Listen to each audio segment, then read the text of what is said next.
Guys and dolls, so just leaving Liverpool. Very tired, very, very tired. Been up since 5:30, and I didn't do a speech. I had the chance to, and I chose not to. I was just tired as well, and I just didn't feel right. I didn't agree with everything some of the speakers were saying, and I'm all about peace and equality, and just some things that were talked about transgender and stuff like that just doesn't sit right with me, because, well, to be honest with you, I don't really know enough about it. I do believe everybody should have the right to do whatever they want in life. I don't think we should be able to tell people that it's this or that.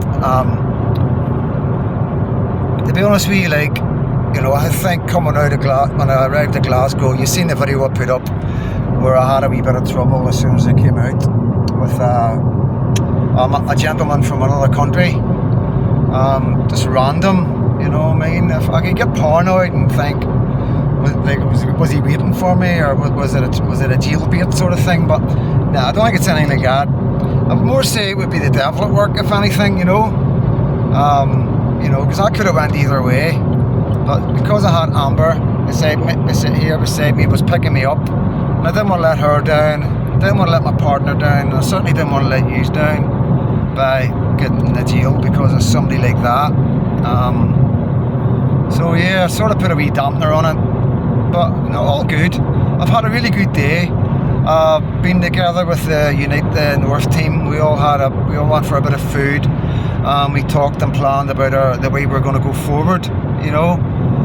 Like I say, we've only been doing this for 2.5 months, if that. So we're all new to it, and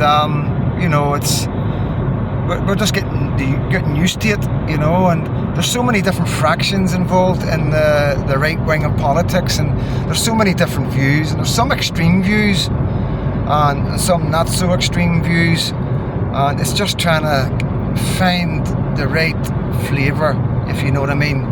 I don't want to get caught up in something that morally I don't agree with, and I am representing my partner, my friends, and yourselves who follow me on YouTube, and people who follow me in X, and people who follow me in TikTok, and I think you expect a certain standard from me, and I want to keep that standard, to be honest with you, and I'm more about driving for peace, with Northern Ireland and Catholics and Protestants, and today it was a wee bit, very British, and almost very anti anything that wasn't British, and I can't really buy into that if I'm honest, But it is what it is. It's a learning curve for me. Every day is a school day, for want of a better expression. But no, I've had a good day. I've had good experience. I've learnt a lot. I've met a lot of different people. Yeah, so I've definitely gained a lot from it. Definitely as a person, and I've certainly grown today, walking away from that guy, and not dropping him. You know what I mean? And because he wouldn't have knew what hit him. He really wouldn't. He was defenseless. He was wide open. For an attack, and he really wouldn't have knew what hit him. Because I know how it goes. I know how it works. And I imagine he was probably influenced on some sort of drugs or drink, and he probably had mental health issues.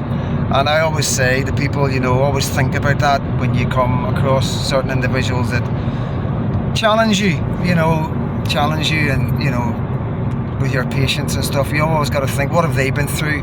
What have they experienced? And it's difficult, especially being a political person and being an activist. It is hard, because this is the kind of thing I'm fighting against. People with problems coming into the country. And he's saying he's British and he's got a national insurance number and everything. And I just think it's all very strange. But obviously there's no help for these people. There's no help for us, There's no help for our vulnerable, So I imagine for quite a lot of, I know I say they're getting fast-tracked and all that, but that'll be the ones like down in London and the places where they are. I'm not sure if Scotland is exactly the same, but I know England do look after the immigrants and illegal immigrants that come in and lift and lay them. I can't speak for Scotland because I don't know enough, but I imagine the SNP would be pretty much on the same path, you know, by prioritising refugees. They certainly do it with Ukrainians. I know that for a fact. You know, they come before the locals. Can't really get my head around that. I understand. I understand they. That's all right. I understand they come from a war-torn country, you know, but there has to be equality for everyone. You know, it's difficult and it breeds hatred. You know, because to be honest with you, like I'm hearing people are becoming quite hateful in life because of what they're seeing, and I feel it's my job to try and make people understand that that's going to get us nowhere. You know, there's no room for hate. You know. It's not good for your mental health. It's not good for your health. It's definitely not. It's 100%, you know what I mean? There's nothing good comes from hating people or hating anything. And, yeah. But I've got plenty of speeches in my head and I'm going to wait until I get the right opportunity around the right people and definitely the right audience. I just don't think it's the right time and place today. And it's nothing against the guys. Everyone's entitled to their own opinions. And, you know, everybody's been through different things. And I'm not going to judge people, you know. But it was very borderline far right, you know, very borderline. They sort of ticked all the boxes with the issues that, you know, that people would class as far right, you know. And I don't even think they realise it, you know, because... You know, just because they feel like that in their heart, you know. I just think people are confused, you know, and the people are missing the point. And I do blame the government. The government are to blame for all this, for the rise in the hatred and the rise in sort of racism. It's sort of coming back in the way people are thinking. Because they're not thinking, they're not looking at the bigger picture. You know, they're tarring, feathering everybody. Like I have to keep telling people. Because it's gone from illegal immigrants coming in boats to immigrants, you know, and I'm having to keep checking people, like, you know, it's not we need immigrants. This country has survived on immigrants. We're surrounded by diversity. I know some amazing people, and from all parts of the world: Muslims, blacks, Christians, Romanians, Polish, Russians, Germans. You know, all the length and breadth of Europe that have came to this country and become part of our communities, and they fit right in. They really do, and they're absolutely amazing people. But it worries me. Like, I don't know how they must be feeling right now, because, you know, I have spoke to them, and someone do feel concerned because the government aren't addressing it. They're silencing everybody, and they're scared to say anything. So when they're silencing and not saying everything, it's leaving everybody else to speak up. And if we don't have anybody to listen to in our government that's talking any sense, or it's prepared to say, yeah, we understand that there's criminals coming into the country and they're bad immigrants, and we understand that there's terrorists coming into the country and sex offenders coming into the country, and they know they don't represent immigration, you know, but they're not saying that. They're scared to speak about anything to do with it. And it's sort of, it's leaving a big hole there. It's leaving things wide open for people with the wrong ideology to come in and influence people that aren't maybe as tuned in or as clever, you know, to the workings of politics and immigration and all the rest of it. So it is a very troubling time, and I think, you know, we are trying to surround ourselves at Unite the North with like-minded people, and we have rules when you come and join us that, you know, we aren't anti-immigration.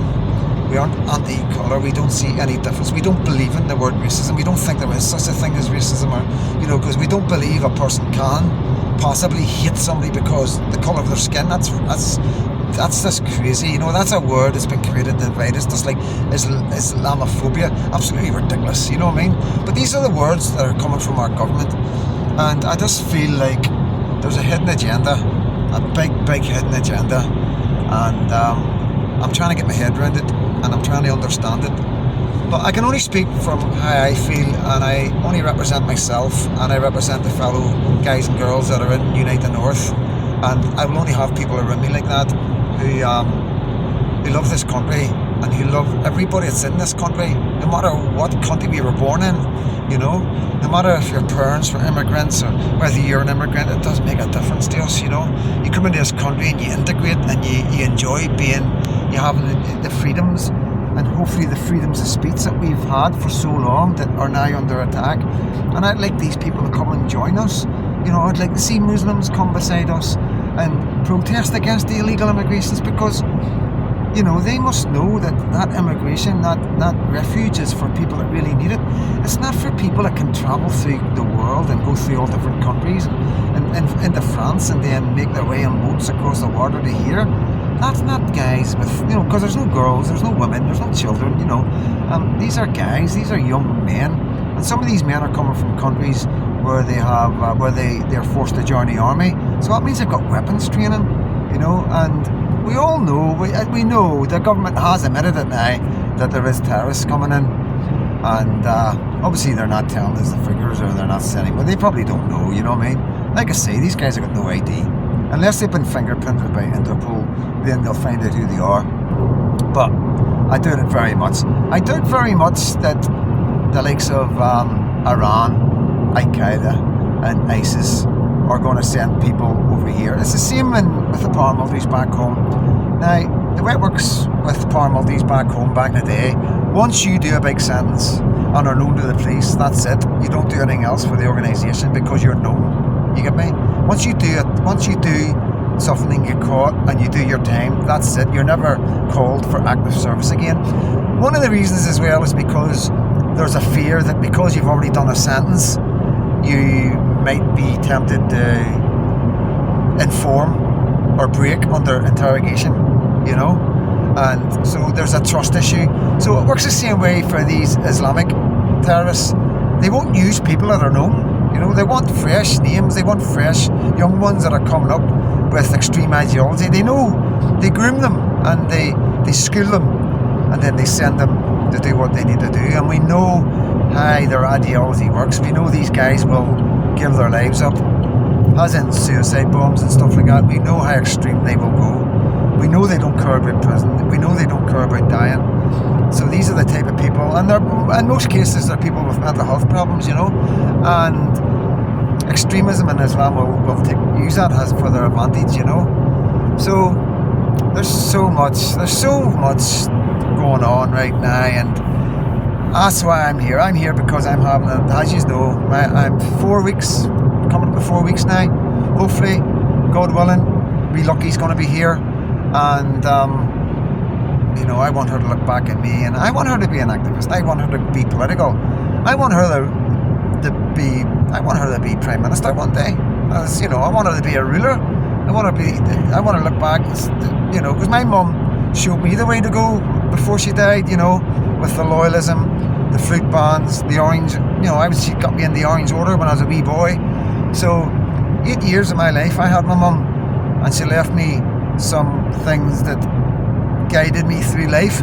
And I know I spent a lot of time in prison, but I was quite proud of who I was, and I kept my morals, and I believed in what I was doing, and I don't have any regrets. I loved my country. I love my country people in Ulster. Yes, I was brainwashed. Yes, we were told Catholics were bad and the devil and all that by the Reverend Ian Paisley, and and yeah, I understand that now. And maybe my mum was brainwashed as well. Maybe she didn't understand it, because back then there was no internet. You couldn't Google stuff. You couldn't research stuff for yourself. We relied on people like Ian Paisley to bring us the truth. And I think some people were used, to create division in Northern Ireland for whatever means, for whether it was for money or just, I don't know. There's so many arms and legs that come from it, But at the end of the day, we grow up, we wise up, and now we have the internet, we have the explosion of knowledge where we're able to check things out. And I have now got lots of Catholic friends, and it's amazing. And I feel pretty bad that my views have been quite one-sided and quite hateful in the past, and quite extreme, and I just thank God every day that I wasn't sent out to kill anyone, and for because it so easily I could be sitting in front of you today, as a person with so much regret, believing that I'm going to go to hell and all the rest of it because I'd taken somebody's life, And when I was young, like 16, 17, 18, into my 20s, I would have, if my commanders had have said, go and do that, I would have done it, and I just thank God somebody was looking down on me and protecting me, and I never went down that road, and I funded, and, I'm not going to go into it too much, but I had my uses, and, I travelled the world for my organisation, and I'd done things and stuff like that, but, thank God, that the stuff I've done, I think is forgivable by our Creator. I know it's a wee bit heavy, but I'm just being open and honest with you guys, So yeah, I'm gonna wrap it up. You know what I mean? Really, really, I'm tired. It's been a long day. Really, really cold. We were at the pier at the Mersey, and the wind was just coming in and hitting us. I've done a live on X. If you want to check that out, Freedom Dad 73 on X. It'll be on my page. We had a young man called Harry who's just joined our team, who gave an amazing speech, and I'm hoping he's only 22, 23, and I think you're going to see a lot of him. I think he's going to be big, so keep an eye out for him, guys. We're going to try and make sure he's protected because he's a young boy, and I think he's going to come under a lot of attack from the left because he's that good. And if he's like this at this age, what's he going to be like in 10 years' time? So yeah, we're going to have to protect this boy. So look out for him, Harry. I'm going to cut the video down and bring it to YouTube for those that don't have Twitter. And yeah, I'm going to keep going forward. I'm going to keep my morals right. I'm going to stay true to my faith. I'm going to stay true to how my mum expects me to behave up there, and how you expect me to behave. And no more division. Unity, Christians, Protestants and Catholics, and that's the way forward, guys. Thank you so much. Thank you so much for following with me. Thank you so much for your support, and I'll be coming back with my normal videos tomorrow with my walk and talks. I will be doing a walk and talk with the camera around the other way with a longer video from my most loyal followers, and I will get round to doing a live so you can ask me questions live and I can answer them as live, basically. So thank you very much. Thank you to Amber for again driving all the way to Liverpool and all the way back to Glasgow and giving me the moral support and keep me right. And and I'm not just saying this because she's here, but I can't really explain to you what she's done, psychologically in my head, and this, it makes me feel confident and supporting me, and I feel like, I get a wee bit emotional because she is like family, and it is really, really good, and that's one of the reasons why I'll never stop doing this, because this is the type of people you meet, patriots, and I can't say enough about Amber, and she's going to be a friend for the rest of my life, no doubt about it, and she's going to be very close to my daughter, that's for sure. But I'm going to leave it for now, and I'll catch you all tomorrow, Sunday, for a wee walk and talk, and hope you all have a good Saturday. Feel good still with the smoking, feeling good. I was really jittery today and really a wee bit strange, felt a wee bit on edge, but I think that's just when my adrenaline, being my body's changing because I've been smoking for so long, and also the cannabis. I'll be honest, smoking cannabis for the last 10-15 years, and that stopped. I had the sweats last night. I was up, I maybe got about 3 hours sleep last night, but that was probably because I knew I had to be up at 5:30 and stuff. But I think I'm over the worst of it.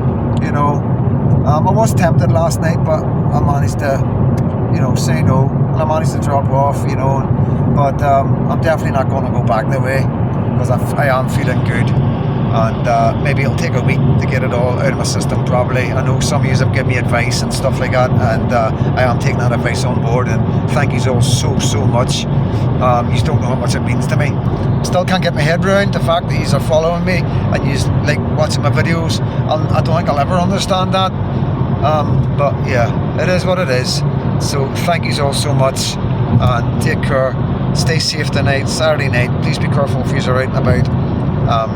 please be careful of your kids if they're out and about, and your good lady friends and partners. Thank you so much, guys, and God bless every single one of you.